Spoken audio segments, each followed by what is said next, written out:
Assalamualaikum and good day everyone. So we are from Group 7. We're going to present about PET waste depolymerisation plant, which is recovery of terephthalic acid and ethylene glycol via neutral hydrolysis. So the content of our presentation is the first one into introduction, and then the process overview, and then the material properties, BFD and PFD, overall process detail, which includes the main reaction detail, mass and energy balance, list of equipments and instruments, and lastly, environmental impact assessment (EIA). These slides present the literature review. First, PET is one of the most widely used plastics, resulting in a large amount of PET waste.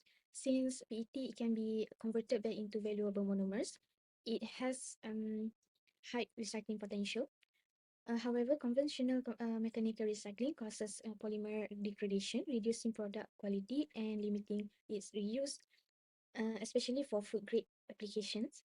Therefore, this project uses neutral hydrolysis, which converts PET into terephthalic acid and ethylene glycol.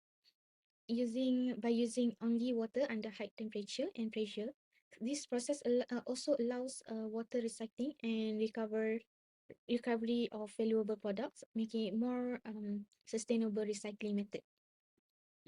This plant is designed to process 8,000 tons of PET waste per year, assuming operating days is 330 days annually.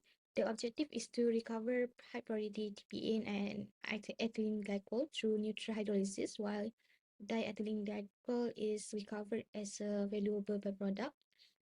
The process consists of six measures operation, which is feed preparation, preheating, neutral hydrolysis, high pressure filtration, water recovery, and crystallization, followed by ethylene glycol puration. The main feed materials are PET waste and processed water. The final product is are TPA and ethylene glycol, while diethylene glycol is collected as a valuable byproduct. These recovered chemicals can be reused as feedstocks for new PET production, which is support the circular economy. For this slide, I'll explain on the main material properties involved in the PET recycling and chemical processing system. The key materials in this process are polyethylene terephthalate, or PT, terephthalic acid, TPA, ethylene glycol, EG, the ethylene glycol, DG, and water. So in table 1, we have our engineering and thermodynamic material properties. So in it, we list down the chemical formula, molecular weight, physical appearance, melting point, boiling point, density, and aqueous solubility. And this in the second table, we listed down the safety, flammability, and NFPA 704 ratings. So, yeah. After understanding the properties of materials involved in this project, we can now look at the overall process designed to recover its valuable monomers. So basically, this flow diagram summarizes the entire process, which consists of 6 main sections: pretreatment, neutral hydrolysis, unreacted PET separations, dewatering, TPA crystallization, and EG recovery. Through these stages, PET waste is converted into high purity TPA and EG, while unreacted PET and water are recycled to improve overall process efficiency. So to better illustrate how these sections are integrated, the next slide represents the detailed process flow diagram. This process flow diagram shows the major equipment and recycled streams used in the proposed plant. PT slurry and feed water are first heated and pressurized before enter the CSDR reactor, operate at 240 degrees Celsius and 33 bar. The reactor effluent then undergoes unreacted PT separations, dewatering, TPA crystallization, and EG recovery. Overall, the process is designed to recover 99.99% purity TPA and 97.58% purity EG with efficient recycle of PET and water. And a more detailed process will be discussed on the following slide. After looking at the overall process flow, let us start with the first section, which is the pretreatment stage. Here, the mixed plastic waste is first sent to a sorting conveyor to remove non-PET plastic, ensuring that only PET enters the process. The PET is then shredded into smaller particles to increase the surface area for hydrolysis. Next, the shredded PET is mixed with recycled water to form a PET slurry. And finally, the PET slurry and fresh feed water are preheated to 240 degrees Celsius and pressurized to 33 bar before entering the CSDR reactor for neutral hydrolysis. With the feed now prepared, it enters the CSDR where the neutral hydrolysis reaction takes place.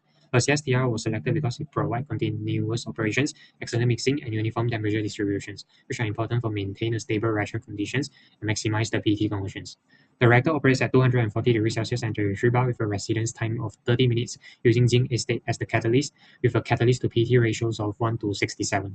As shown in the stream summary, the reactor received PET slurry, feed water, and recycle unreacted PET and produced TPA EG and a small amount of DEG due to the side reactions. The inlet and outlet streams also satisfy the overall mass balance, confirming the consistency of the reactor simulation. After established the reactor operating conditions, its performance was evaluated based on PT conversion, selectivity, and plant yield. First, the reactor stream data were converted from mass flow to molar flow to provide the basis for the calculations. Based on the results, the reactor achieved a PT conversion of 94.7%, which indicate that most of the PET was successfully hydrolyzed. The product selectivity shows 100% selectivity towards TPA, while 92.2% of the reactor PT was recovered as EG, with the remaining 7.8% converted to DEG through the side reactions. On a plant basis, the process achieved 99.4% TPA yield, 75.7% EG yield, and 5.6% DEG yield, demonstrating efficient PET depolymerization with excellent recovery of the desired products. To better understand how those products are formed, this slide illustrates the reaction mechanisms. The main reaction is the neutral hydrolysis of PET, where water attacks the ester bonds in the PET polymer chain, leading to bond cleavage and the formations of TPA and EG. Since zinc acetate is used as the catalyst, it will accelerate this hydrolysis by activating the ester groups, resulting in high PET conversion and excellent TPA selectivity. However, under the reactor operating conditions, a small portion of EG undergoes the side reactions to form DEG. This explains why the previous slide showed a small DEG selectivity of 7.8% and a slightly lower EG yield. Overall, these reaction mechanisms slides support the performance observed in the reactor simulations. Building on the reaction mechanism, this slide justifies the selection of zinc acetate as the catalyst. Based on the literature, increase the catalyst loading improve TPA yield, while excessive loading reduce EG yield due to side reactions. Therefore, catalyst to PT ratio of 1 to 67 operate at 240 degrees Celsius and 33 bar was selected, as it provides the best balance between high PT conversions, high TPA recovery, and minimal EG degradation. This is consistent with our Aspen simulations, which achieved 94.7% PT conversions, 100% TPA selectivity, and in 99.4% TPA yield, confirming that the selected catalyst and operating conditions are suitable for the proposed process. Following the reactor, the first downstream operation is the separations of reactor PET. Instead of depressurizing and cooling the reactor effluent, filtration is carried out directly at the reactor operating conditions of 240 degrees Celsius and 33 bar to prevent the water from flashing into vapor and keeps TPA, EG, and DG completely dissolved, avoiding premature crystallization and improve separations efficiency. So in this case, a high-pressure candle filter was selected because it can safely operate under these conditions while retain only the solid unreacted PET. The retained PET is then discharged through a rotary valve where 90% is recycled back to a reactor to improve PET utilizations, while the remaining 10% is cooled and pushed to prevent the accumulations of impurities. Moving into the separation phase, our primary goal is water management. We use a red frag distillation column T101 to remove the massive excess of processed water, approximately 7,777 kg per hour following the reaction. Simple evaporation wasn't sufficient for the high purity required for the recycling, so we leveraged the high volatility difference between water and the heavy TPA or EG monomers. The simulation results showed that we recovered 98.29% of the processed water overhead. This water is cooled and recycled back to the reactor, which reduces our fresh water consumption by 98%. A major sustainability win. The concentrated bottoms now reach in TPA, EG, and DEG are pumped forward by a P104 for crystallization. Next is the TPA crystallizer, CR101. TPA has a unique physical property. Its solubility in the water-EG mixtures is extremely low, just 0.0012 gram per liter at lower temperatures. We utilize a forced circulation cooling crystallizer to reduce the stream temperature to 89 degrees Celsius. At this specific set point, TPA precipitates selectively as high purity crystals, while the ethylene, glycol, and DEG remain fully dissolved in the mother liquor. This temperature is carefully controlled to stay above the freezing point of EG but below the precipitation onset of TPA, ensuring a clean and economical solid liquid split without extra reagents. To separate these crystals, we employ a rotary vacuum drum filter F102. Unlike the high-pressure filtration used for unreacted PET, this unit operates at a near atmospheric pressure because the stream has already undergone pressure letdown.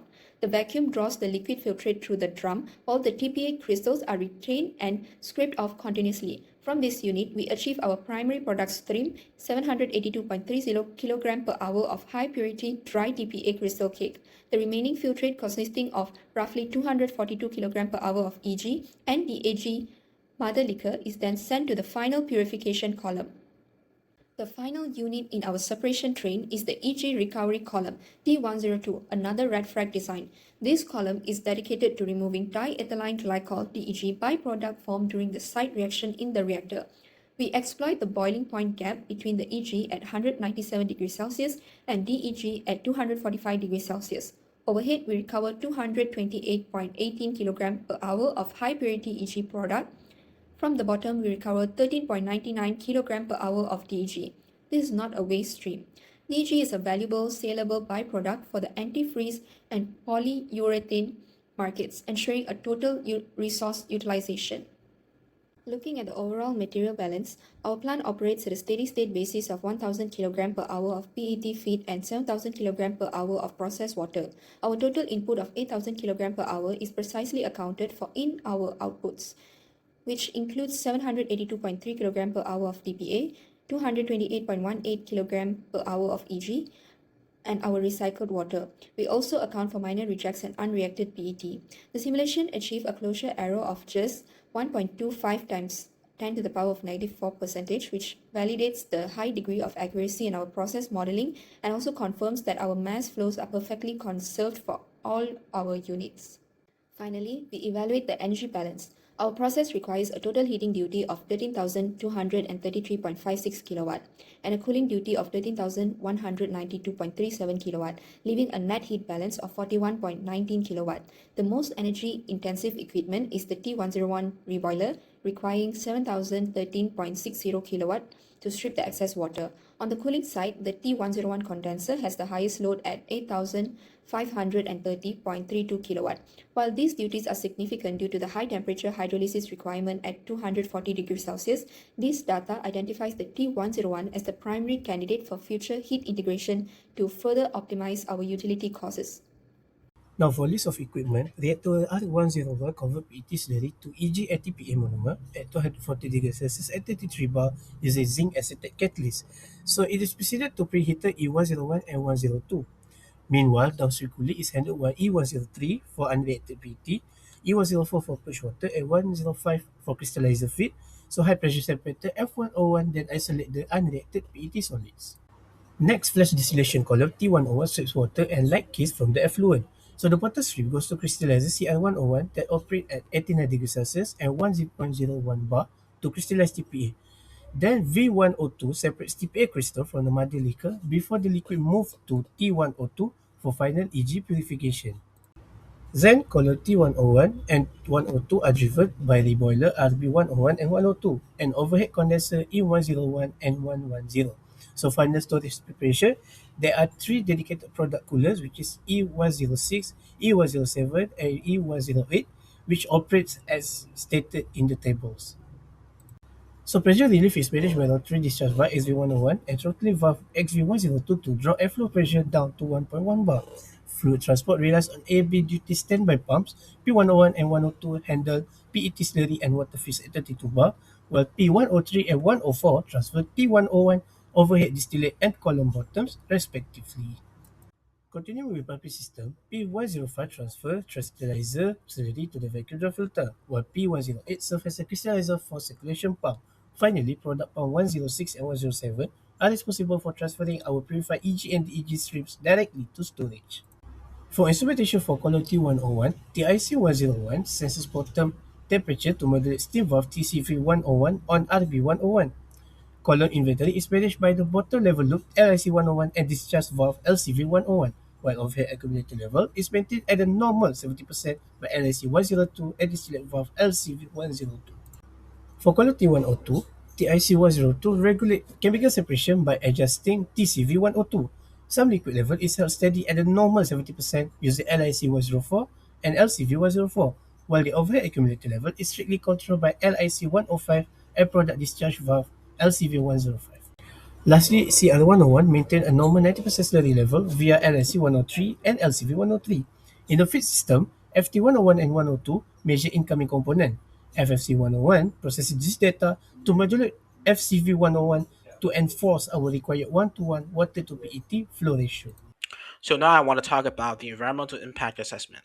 So for the positive environmental benefits, the process gives a useful route for treating PET waste by converting the waste PET flakes into valuable monomers, mainly terephthalic acid (TPA) and ethylene glycol (EG). Instead of being disposed in landfills or burned, PET is chemically recycled and reused for new PET production.